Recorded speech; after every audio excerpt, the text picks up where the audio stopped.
Hello everyone, Priyanka দে tarot reader. প্রথমে বলি সবাইকে জয়গুরু। তো আজকে একটা চুক্তি নিয়ে কথা বলতে আসে। একটা চুক্তি নিয়ে একটা ঘটনা, একটা ক্লজ হয়েছিল। সেই ক্লজটা কি কারণে হয়েছিল, কাদের মধ্যে হয়েছিল, কেন হয়েছিল, সেই ক্লজটার কারণে আমরা কি কি ভুক্তভোগী, সেটা নিয়ে একটু বিস্তারে কথা বলতে এসেছি। আচ্ছা, চুক্তিটা হয়েছিল মেন প্রথম থেকে, মানে পৃথিবীর আবির্ভাবের থেকে জিনিসটা শুরু করছে। প্রথমে আমাদের আবির্ভাবটা হয়েছিল হচ্ছে নারায়ণের নাভির থেকে। আমাদের এই বিশ্ব ব্রহ্মাণ্ড তৈরি হয়েছে নারায়ণের নাভির থেকে। নারায়ণের নাভির থেকে ব্রহ্মদেব আবির্ভূত হয়েছেন। ব্রহ্মদেব এই পুরো সংসারটাকে তৈরি করেছেন, তার শুধু তৈরি করার কাজটা ছিল। পালন হারে আমরা কাকে বলি? নারায়ণকে বলি, কারণ সে আমাদেরকে পালন করে, লালন পালন করে পিতার মতো। বানিয়েছে কিন্তু ব্রহ্মদেব, আর ব্রহ্মদেব স্বয়ং কিন্তু শ্রী বিষ্ণুর নাভির থেকে তৈরি হয়েছে, উদ্ভব হয়েছে। সেই পুরো জগৎটাকে বানিয়েছে। শুধু বানানো পর্যন্ত তার কাজ ছিল, বানানো হয়ে গেছে। তারপর পালন করার দায়িত্ব, লালন পালন করার দায়িত্ব কিন্তু সব শ্রী বিষ্ণুরই হাতে এসে পড়ে। তিনি কিন্তু সব লালন পালন করেন। এবার আসি, তিনি যখন বানিয়েছেন, ব্রহ্মদেব যখন এই পুরো বিশ্ব ব্রহ্মাণ্ড বানিয়েছেন, তখন সব সুন্দর পজিটিভ জিনিস বানিয়েছেন। গাছপালা, পশু পাখি, মানুষ, যাদেরকেই বানিয়েছেন সব পজিটিভ জিনিস বানিয়েছেন। নেগেটিভ কিন্তু কিছু বানাননি, সব পজিটিভ জিনিস বানিয়েছেন। তো উনি যখন সব পজিটিভ জিনিস বানিয়েছেন, তাহলে পৃথিবীতে নেগেটিভ জিনিস কোত্থেকে আসলো? এটাও নিয়ে আমি আগেও ভিডিও করা হয়েছে যে নেগেটিভ জিনিস, এই যে আমরা ভূত প্রেত নেগেটিভিটি যেটাই বলে থাকি না, কারণ এই নেগেটিভ জিনিস আসলো করতে, কারণ ব্রহ্মদেব থেকে এই নেগেটিভ জিনিস রাক্ষস দৈত্য যাদেরকে বলি, রাক্ষস কুল, তারা তাদেরকে কিন্তু ব্রহ্মদেব বানেনি। তাহলে তারা কোত্থেকে আসলো? তারা এসেছে আমাদের থেকে। আমাদের রাগ, আমাদের ঈর্ষা, আমাদের ভয়, আমাদের অহংকার, এগুলোর থেকেই কিন্তু নেগেটিভিটি স্টার্ট হয়েছে। এগুলোর থেকেই ওষুধ তৈরি হয়েছে। ওষুধ কি করে তৈরি হয়েছে? আগেকার দিনে যারা মুনি ঋষি ছিলেন, তারা যজ্ঞ করতেন, হাবান করতেন। তাদের মধ্যে যখন অহংকার, কারো কারো খুব অহংকার চলে আসতো, কেন? জ্ঞানের অহংকার, সিদ্ধির অহংকার, ক্ষমতার অহংকার, শক্তির অহংকার যখন চলে আসতো, তখন সেই অহংকারের থেকে তাদের মধ্যে একটা নেগেটিভিটি স্টার্ট হতো। সেই নেগেটিভিটি থেকে কিন্তু রাক্ষস কুল নেগেটিভিটি, ভূত প্রেত, যত নেগেটিভিটি আছে সব তাদের থেকে স্টার্ট হয়েছে। মানে কাদের থেকে স্টার্ট হয়েছে? আমাদের থেকেই স্টার্ট হয়েছে। ব্রহ্মদেব নেগেটিভিটি স্টার্ট করেনি, ঠাকুর নেগেটিভিটি স্টার্ট করেনি, আমাদের কারণে নেগেটিভিটি স্টার্ট হয়েছে। একটা একটা কুল, একটা জাতি তৈরি হয়ে গেছে, রাক্ষস জাতি, রাক্ষস কুল তৈরি হয়ে গেছে আমাদের জন্য।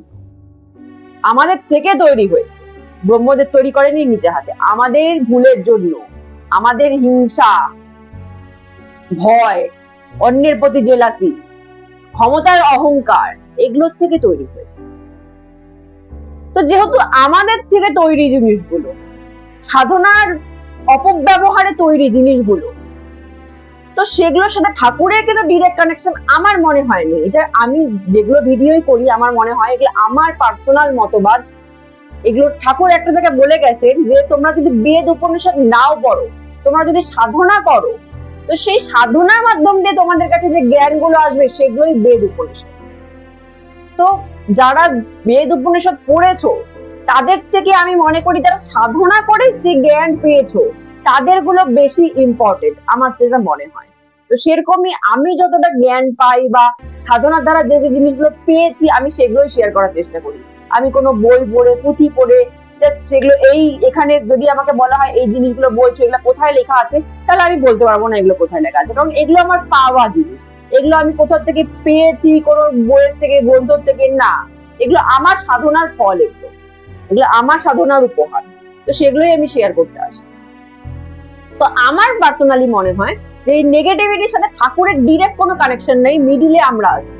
আমাদের থেকে যেহেতু তৈরি, তো মিডিলে আমরা আছি, ঠাকুরের সাথে ডিরেক্ট কোনো কানেকশন নেই। কিন্তু তবুও এদেরকে বারবার ধ্বংস করার জন্য ঠাকুরকে বারবার অবতার হয়ে আসতে হয়েছে, মাকে আসতে হয়েছে, রক্তবীজকে শেষ করার জন্য মাকে আসতে হয়েছে, অসুরকে, মহিষাসুরকে শেষ করার জন্য আমাদের 10 হাতের যে দেবী আমরা বলি, দেবী দুর্গা, তাকে আসতে হয়েছে।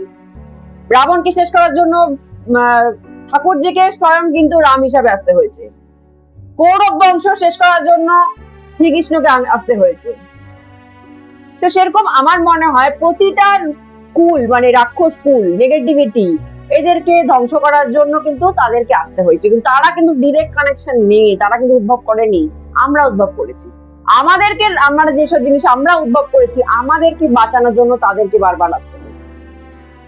কিন্তু কোথাও গিয়ে তাদেরও একটা সেই কুলে নেগেটিভিটির একটা কুল আছে। আমাদের যেরকম মনুষ্য কুল, মনুষ্য জাতি বলি, তো নেগেটিভিটির একটা জাতি আছে।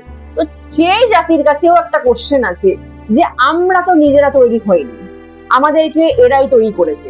তো আপনাদের সাথে আমাদের ডিরেক্ট কানেকশন নেই। ঠাকুরজিকে একদিন সবার ইচ্ছা হলো এই রাক্ষস কুল বলুন বা এই নেগেটিভিটির জাতিটা বলুন, তার সবার একটা মনে কোশ্চেন জাগলো যে আমরা তো নিজেরা উদ্ভব হইনি, আমাদেরকে মানে অবশ্যই নিজেরা উদ্ভব হয়েছে, স্বয়ংভূ। আমরা নেগেটিভিটিকে কি বলি? আমরা স্বয়ংভূ বলি, কারণ সেটা নিজের থেকে তৈরি হয়েছে। আমরা পজিটিভিটিকে বা মানুষ জাতিকে আমরা সেটাকে স্বয়ংভূ বলি না, কারণ সেটা ব্রহ্মদেব তৈরি করেছে জিনিসটাকে। সেটা স্বয়ংভূ না, সেটাকে তৈরি করতে হয়েছে খেটে খেটে, ব্রহ্মদেবকে খেটে খেটে মাথা লাগিয়ে সব তৈরি করতে হয়েছে। কিন্তু নেগেটিভিটি স্বয়ংভূ, মানে আমরা কোনো ঋষি কোনো যজ্ঞে মন্ত্র দিল, কোনো নেগেটিভিটি তৈরি হয়ে গেল। অহংকার তৈরি হলো, সেখান থেকে কোনো নেগেটিভিটি তৈরি হলো, তো তৈরি হয়ে গেছে। তো তাদেরও হচ্ছে মতামত হচ্ছে, ঠাকুরের কাছে একদিন গিয়ে তারা বলছেন যে আমরা উদ্ভব হয়েছি, কিন্তু আমরা তো নিজেরা উদ্ভব হয়নি, আমরা তো নিজেরা আসতে চাইনি, এই মনুষ্য জাতির জন্য আমাদেরকে আসতে হয়েছে। তাদের তাদের এই কুকর্মের জন্য আমরা তৈরি হয়ে গেছি।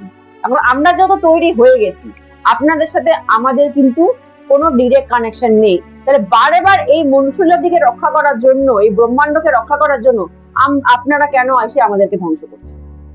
কথাটা ঠিক, তাদের তরফ থেকে কথাটা ঠিক। তারা সমগ্র সবাই জাতি মিলে ঠাকুরজির কাছে গিয়ে সেই প্রস্তাবটা রেখেছে যে কথাটা তো ঠিক, আমরা তাদের জন্য তৈরি হয়েছি, তাদেরকে এখন যদি বিনাশ করতে যাচ্ছি, তাহলে আপনারা এসে আমাদেরকে কেন ধ্বংস করছেন? তাহলে কি আমরা একদম পুরো শেষই হয়ে যাব? আমরা থাকবোই না? তাহলে আমরা উদ্ভব হলাম কেন? বা আপনার সাথে আপনি কেন আমাদের মাঝখানে আসছেন? তো এই একটা কথোপকথন ঠাকুরজির সাথে হলো।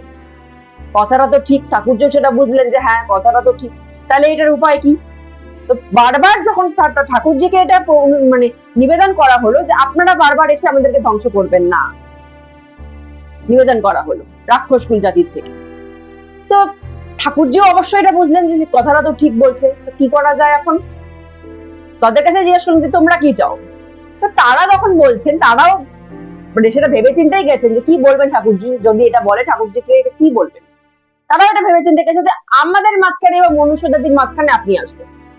তাদের যুক্তিটাই এটা ছিল, তাদের ক্লজটাই এটা ছিল, শর্তটাই এটা ছিল যে আমরা মনুষ্য জাতির থেকে তৈরি হয়েছি, তাদের আমাদের সংঘাতের মাঝখানে আপনি বারবার আসবেন না। আপনারা বারবার দেব দেবতা যাই হোক না, আপনারা এসে বারবার রক্ষা করবেন। এটা হচ্ছে আমাদের শর্ত, এটা আপনি আসবেন না মাঝখানে। এবার ঠাকুরজি কি করবেন? ঠাকুরজির সন্তান আমরা, তা আমাদের যদি কেউ ধ্বংস করতে আসে, তা ঠাকুরজি মাঝখানে আসবে। এখন তারাও যুক্তি করে সবাই মিলে গিয়ে ঠাকুরজির পায়ে বসেছেন, তাদের কথাও ঠাকুরজি শুনতে হবে। ঠাকুরজি কি করবেন এবার? ঠাকুরজি বললেন ঠিক আছে, কিন্তু একটা শর্ত, হাতাহাতি বলতে অস্ত্র দিয়ে যুদ্ধ বা কিছু এরকম টাইপ কিছু হবে না। কেন হবে না? কারণ তোমরা মায়াবী, নেগেটিভ জিনিস যেটা মায়াবী সোল, তোমাদেরকে মনুষ্য জাতি না দেখতে পারবে, তোমাদের সাথে যুদ্ধ করতে পারবে। মনুষ্য জাতি এমনি নরম, এমনি কাঁচা বলেই আমাকে বারবার যেতে হচ্ছে অবতার হয়ে। তোমাদের সাথে যদি তাদেরকে যুদ্ধ করানো হয়, তাহলে অবশ্যই তোমরাই জিতবে, তারা হেরে যাবে। এটা আমি হতে দিতে পারি না। তাহলে কি উপায়? তাহলে তখন ঠাকুরজি বের করলেন যে আমি আসবো না বারবার অবতার, মানে অবতার হয়ে এসে তোমাদের সাথে ডিরেক্ট আমি যুদ্ধ করব না, ঠিকই মানলাম, কিন্তু তোমাদের সাথে ডিরেক্ট মনুষ্য জাতির যুদ্ধ আমি হতে দেবো না। তাহলে পুরো বিশ্ব ব্রহ্মাণ্ড আমার বানানোর মানেই থাকবে না, সবই শেষ হয়ে যাবে। তাহলে কি করা যায়? তখন ঠাকুরজি বললেন কলিযুগে তাহলে একটাই, আমি তোমাদেরও কথা রাখছি, আমার সন্তানের কথা ভাবছি, ভেবে একটা জিনিসই তৈরি হচ্ছে, সেটা হচ্ছে শরীর তোমরা একটাই পাবা, মনুষ্য জাতির মানুষের শরীর তোমরা একটাই পাবা কলিযুগে। সেই শরীরেই তোমরা দুজন বাস করবা, দুজন মানে মানুষের মানে আমি, ঠাকুর বলছে আমি এবং তোমরা, আমরা দুজনে একই শরীরে বাস করবো, মানুষের শরীরে। তুমিও থাকবা, আমিও থাকবো। এবার যে তোমাকে বেশি প্রায়োরিটি দিবে সে তুমি জেগে যাবা, যে আমাকে বেশি প্রায়োরিটি দিবে সেখানে আমি জেগে যাব। যেখানে আমি জেগে যাব সেখানে তোমাকে দমন হতে হবে, সেখানে তুমি জেগে যাবা সেখানে আমার কোনো জায়গা নেই, সেখানে তুমি জিতে গেলা। তো লড়াইটা ঠাকুরজি এই পজিশনে নিয়ে চলে এসছে। এখনকার কলিযুগে দেখুন রাম রাবণের যে যুদ্ধ হয়েছিল, মহাভারতে যে পঞ্চপাণ্ডব আর কৌরবদের যুদ্ধ হয়েছিল, সে যুদ্ধ কি আমরা এখন করছি নেগেটিভিটির সাথে? তাই বলে কি আমাদের লাইফে নেগেটিভিটি নেই, ভূতপ্রেত নেই? রাক্ষস জাতি নেই, সব আছে, কিন্তু যুদ্ধটা কিন্তু আমাদের সেই হাতাহাতি যুদ্ধ, অস্ত্র দিয়ে যুদ্ধ, সেটা কিন্তু আর হয় না। কিভাবে যুদ্ধটা হয়? যুদ্ধটা হয় আমাদের ভেতরে, যুদ্ধটা হয়। কারণ ঠাকুর বলেই দিয়েছেন যে মনটাকে এভাবে তৈরি করা হবে যেখানে 50% আমি থাকবো, 50% তুমি থাকবে। সেইভাবেই মানুষের শরীরটা তৈরি করা হবে, যেখানে 50% পাপ থাকবে, 50% পূর্ণ থাকবে। এখন তার উপর ডিপেন্ড, মানুষের উপরে, যে সে কোনটাকে জাগাবে। যে যেটাকে জাগাবে তার অপোজিটে সে দমে যাবে। এইভাবে ঠাকুরজির লড়াইটা সৃষ্টি করলো, যে এই লড়াইটা চলবে, মানুষের নিজের মধ্যে লড়াইটা চলবে, কোনো হাতাহাতি কোনোভাবে কিছু এইভাবে চলবে না। নিজের মধ্যে মানুষ লড়তে থাকবে। তোমাদের মধ্যেই রাম থাকবে, তোমাদের মধ্যেই রাবণ থাকবে। এখন যে রামকে জাগাবে সে রাবণ দমন হয়ে গেল, আর যে রাবণকে জাগিয়ে বসে থাকবে সেখানে রাম দমন হয়ে গেল। তো যুদ্ধটা হচ্ছে অন্তরের যুদ্ধ করে দিল ঠাকুর, অন্তর্যুদ্ধ, যেটাকে বলে অন্তর্দ্বন্দ্ব।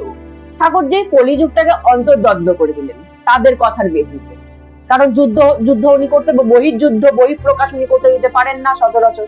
তো সেটাকে অন্তর্যুদ্ধে উনি স্থাপনা করে দিলেন, সেটাকে পাল্টে দিলেন, রূপটা পাল্টে দিলেন। তো সেখানে রাক্ষস জাতীয় খুশি, মানুষ জাতীয় তো কিছু বলারই ছিল না, রাক্ষস জাতীয় সেখানে খুশি। হ্যাঁ, আমাদেরকে তো কোন রকম স্থান তো দিচ্ছে ঠাকুরজি, থাকার মতো শরীর তো দিচ্ছে, আমরা সব শরীরেই থাকবো। যেখানে যেখানে আমাদেরকে প্রায়োরিটি দেওয়া হবে সেখানে আমরা বেরিয়ে যাবো, যেখানে ঠাকুরজিকে প্রায়োরিটি দেওয়া হবে সেখানে আমরা দমন হয়ে যাবো, সেখানে যুদ্ধ শেষ।